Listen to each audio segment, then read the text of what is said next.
Hey guys, welcome back to the channel, or welcome if you're new. I'm Alecia, and today I have a huge book haul for you guys. One of the booktubers I follow and watch, she did this and I was like, that is such a fun idea, let's do it. So I wanted to make this video as well. So I'm just showing you guys a book haul of all the books that I've bought so far this year. So bought, purchased, whether I've read them or not, I'm just going to go through all of them with you guys. I just hope you guys enjoy. Definitely give this video a like and subscribe if you do enjoy it, and let's get into it. First category we are going to dive into is romance. So some of these I have read, some of them I haven't. We're just gonna go through a quick run through of what they are and what I either know they're about or think they're about. So we've got The Rose Bargain, which I have heard this is a mix of Bridgerton and like fantasy. So I'm really excited to dive into this world. So it's definitely like a romantasy, but more heavy on the romance, I think, than the fantasy world, if I remember correctly. But haven't read this yet. Very excited to though. We have Offside with its cute little edges, and this is a hockey romance. So very excited for that. We have At the Edge with You, another hockey romance. And this one is actually by an indie author that lives locally, like nearby where I live. So super cool. And I actually got it signed. Oh, stickers are falling out. I actually got this signed and got to meet her and everything. We have Shipped, which I literally don't know anything about. It's a summer romance, and I got this one in a blind date with a book, so I'm kind of holding off on it until next summer, but I did buy it this year, so fun. We have Unsteady, which is a hockey romance, and I've heard really good things about this from other booktubers that read similar things to what I read, so hopefully this one I will get to in the winter. We have Daisy Hates, which I actually have read. I gave this one, I think, 5 stars. I really enjoyed the Daisy Hates parts of the whole Magnolia Park series, more so than Magnolia Parks. I just think Daisy is a way more likable character. Maybe that's a hot take, but yeah, personally, I think Daisy, I just like her better. I relate to her more than I do with Magnolia Park. Can't relate to Magnolia whatsoever, to be honest, personally. But yeah, then we have Better Than the Movies, which I absolutely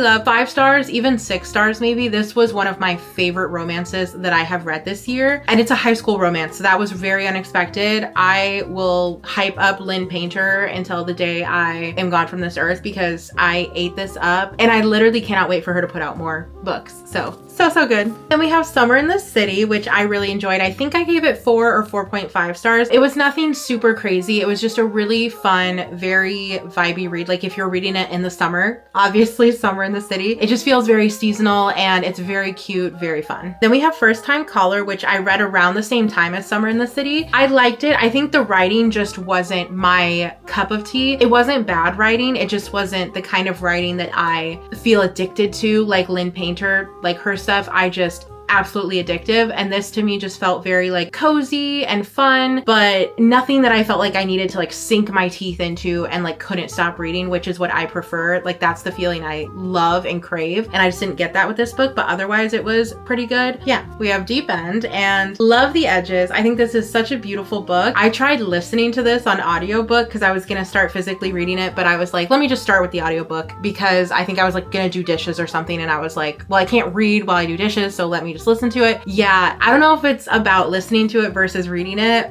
but I have put this one off because when I tried listening to it, I got a couple chapters in and it was so cringy, and I usually love cringe. Like when I read Bride by her, I know it's cringe. I felt the cringe, but I loved the cringe and I rode that wave. I rode the cringy wave to the end and absolutely loved that book. But this one is like, I couldn't do it. Let me know in the comments if you guys felt the same, if you have read this, because I just could not. Like, it was painful to listen to. So I don't know if it'll be different if I try to physically read it, but yeah. We have Wild Love by Elsie Silver, and I love Elsie Silver's Chestnut Spring series. Well, I love the first 2 books, and then I think it was the 3rd one where it kind of fell off for me and I just did not like that one at all. But this is the first book in a different series by her that's also still like a cowboy romance, and I liked it. I felt like it was too long for what it is. It's a pretty thick book for what I would say is like not that crazy of a romance, so it was good, not great. We have Magnolia Park's The Long Way Home, and I bought this one just because I'm trying to finish the Magnolia Park series as a whole. The Magnolia Parks ones are fine. They tend to be more 4-star reads for me. It's the Daisy Hates ones that I just like love. Swift and Saddled by Lila Sage, which I have all the other books by her as well that I bought this year. Actually, I think I still have one more to read. I still have one more of these to finish, I think. All of these books to me were 4 to 5 stars. There's 4 of them and they're all like little cowboy romances and I eat them up. I love them. Like, I feel like this is just the perfect little snack size book for if you just want a cowboy romance, but you don't want to read like 400 pages, you know? The Conditions of Will, which I really thoroughly enjoyed. This one I felt was more of a lit fic romance rather than just a romance. And I actually liked that. I haven't read that kind of book in a while. It was a nice variation to what I normally read. So I think I gave this one 4 stars because it was really good. It wasn't like addictive to me, but I would highly recommend. I haven't read this yet because it is still in its packaging and I like don't want to open it, but I know I will at some point. I'm almost thinking I might save this until February of next year and do this for like Valentine's Day. But it's a graphic novel about a couple who stop time when they orgasm.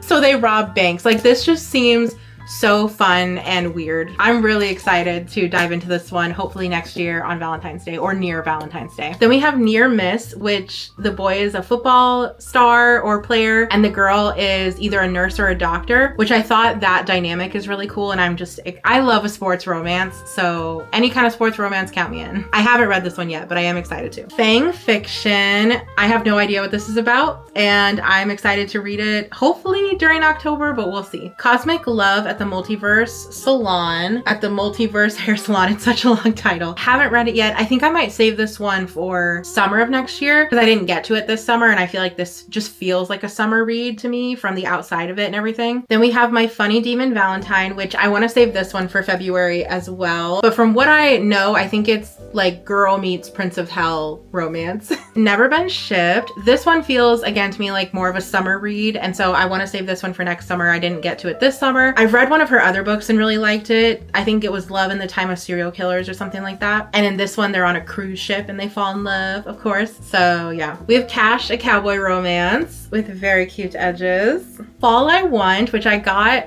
like only a month or so ago and I tried reading this one and I just could not get into it. So we'll see if I maybe get into it next fall. But from what I've read, I wouldn't recommend. It's just kind of cringy, but not in a cute way. Happy Place by Emily Henry. I did not really like this one. I wouldn't recommend it. I think I'm just not an Emily Henry girl because I think so far from what I've read from her, I've only really loved one book by her and all the other ones have been very mid to the point where I just kind of regret reading them because they just didn't do anything for me. So yeah, Happy Place was not my happy place. A Novel Love Story, which I have read and I did not like it. It just, I will say that I listened to most of it and I sometimes that does matter. Like if you listen to it versus read it physically, you have different experiences. And I listened to it and I just did not, I had a hard time caring about anything in it. I don't know if it was just the way it was written or what, but I just wasn't all there for it. I was just like, I don't care. I just want it to be over. So I wouldn't recommend. Not a great book in my opinion, but yeah, nothing like the movies, which is the follow-up to Better Than the Movies. Again, it was like a 5 to 6 star read for me. So good. Lynn Painter kills it every time. Wild and Wrangled, which I already talked about, Lila Sage. So yeah, all of her books are 4 to 5 stars for me. Daisy Hates the Great Undoing, which is actually on my TBR for this month, but we'll see if I get to it. But this is the next book in the series that I still need to read. Finding Mr. Perfect, which I actually got in the last reading vlog when I did blind date with a book. This was inside of it and I'm a little bit into it right now. I haven't been loving it so far, but I will say right before this, I read a Lynn Painter book and that can kind of ruin the next book for me every time I read her because she's just so good. This is a maybe on if I recommend. Leaning towards not. Howl, which is a limited edition, and this is another local author for me, and this is a werewolf romance, friends to lovers, and it was the coziest, like if nothing else you read this fall, read Howl because it is the coziest little romance. Like it felt like a warm hug and a warm cup of coffee. Like that's what it feels like when you're reading it. It's the perfect book if you read in the morning, I would say. Like there was no better feeling. I can literally feel it now, like picture and feel it when I would wake up, have a latte next to me and be reading this with like the windows open, or not even the windows open, but like windows open is obviously peak coziness, but just like the light shining in, you're in your cozy chair, and it's pure bliss. So I don't know, it's just a very cozy book, and I really loved it. So I do recommend this one. Fake Skating, which is the one that I have most recently finished, and it's a Lynn Painter book, so obviously 5 to 6 star read. She did it again. This is her newest book. I can't recommend it enough. Like, I cannot recommend her enough. So good. So good. Okay, next up we are going to do fantasy and then thriller, because those are the ones I have the least of, and then we'll get into horror, which is what I have the most of. So real quick, fantasy. Two Twisted Crowns, which is the follow-up to One Dark Window, and I gave this one 4 stars. I liked One Dark Window better than I liked this one, but overall it was a really good book, and I would highly recommend if you love romantasy. Alchemized, which is by the author of Manacled, the Draco Hermione fanfiction, and she turned it into this. Or I haven't read Manacled, so I don't know how similar the books are, but I just started this one and I'm really excited. So excited to read this one. I think it's perfect for fall, and it just came out, and it's just like still got that new book smell. And anyways, I'm obsessed so far, and I'm not even 100 pages in. I am very hyped for it, so we will see if it lives up to the hype or not. Night in the Moth, which is by the same author as One Dark Window and Two Twisted Crowns. Don't know much about this book, but it is a romantasy, so I love a romantasy. And then for thrillers, we have The God of the Woods, which I loved. This was a 5-star thriller for me, and I highly recommend. And then we have With a Vengeance by Riley Sager, which at the time I gave this one, I think 4 stars. As time has gone on, I'm kind of lowering it to like 3 stars. It was not his best work. I will say that it was not his best work, and I don't know if I recommend. I think that's why I wanted to break the star down from a 4 to a 3, because I'm like, I don't know that I would like recommend this to other people. It definitely would not be one that I would recommend as like your first Riley Sager book. No, this would probably be one that I would tell most people you can skip if you want. And before I get into horror, I just wanted to say, if you guys want a video where I go like more in detail of each book that I have read so far this year, or each book that is just on my shelf on my physical TBR, where I like break down each book and like say everything it's about that I know, or like after reading the back, like give a kind of small little excerpt about what the book is about, let me know in the comments, because I would love to do that for you guys. But if you guys don't want it, I'm not gonna waste my time. And yeah, okay, so moving on to horror, which is what I have not what I have the most of, but what I bought the most of this year. So let's go. We have Chlorine, which I gave 5 stars, and I did really love this one. I love when a horror book, or any book honestly, is like short, just because I do feel like a lot of the time when a book is thicker, for fantasy, I don't feel the same way, but for most other genres, I do feel like the thicker the book, a lot of it is just filler, or a lot of it is like fluff, or they're just trying to make things drag out for no reason. And I really enjoyed this book. It's like mermaid horror. Lots of body horror though, so if you don't like body horror, which I usually don't, but I still enjoyed this one, because it also had like psychological aspects, which that's like I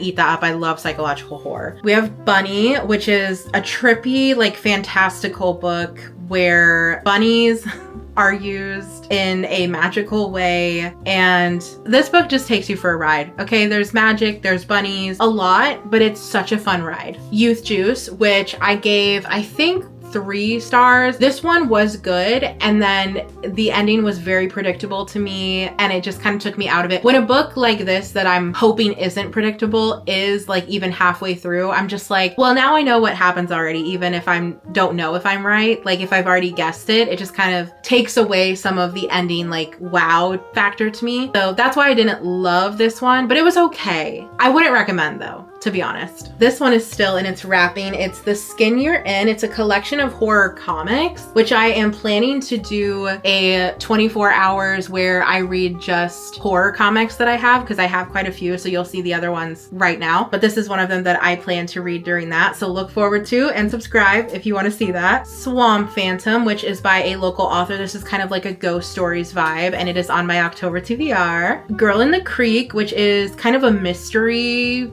thrillery horror is what I've gathered. I haven't read it yet, but it is on my October TBR, and I plan to read this one next week for my reading only horror books. So, spooky.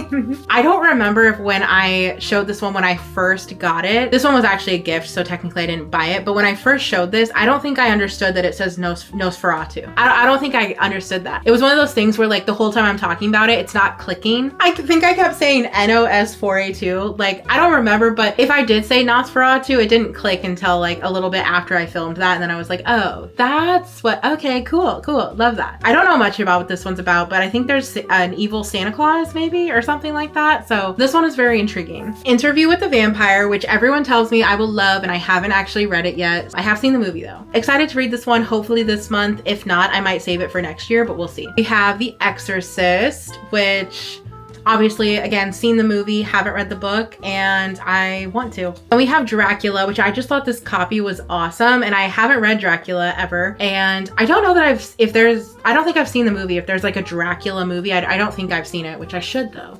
But I just love like everything about this this edition is so beautiful.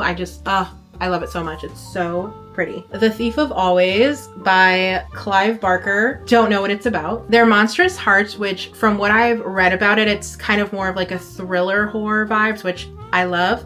And I love the edges. And I am planning to read this one in next week's vlog, so look forward to that. I am also planning to read this one in next week's vlog. And this one, I think, is pure horror, if I remember. Or maybe this one's the thriller horror. I'm getting them mixed up. This one's the thriller horror. The other one, I think, is just straight up horror. But I've never read from these authors, so I don't know much about them. Then we have We Love You, Bunny, which is a prequel to Bunny, which you won't understand anything about this book unless you've read Bunny, so I'll leave it at that, and I haven't read it yet. The Hellhound Heart by Clive Barker. Again, know nothing about it, and I'm excited to read it possibly this month. Hellphone, which I am going to read in my horror comic vlog. So stay tuned. Stitches, which is another comic that I'm going to read in the comic reading vlog. And then we have Black Paradox.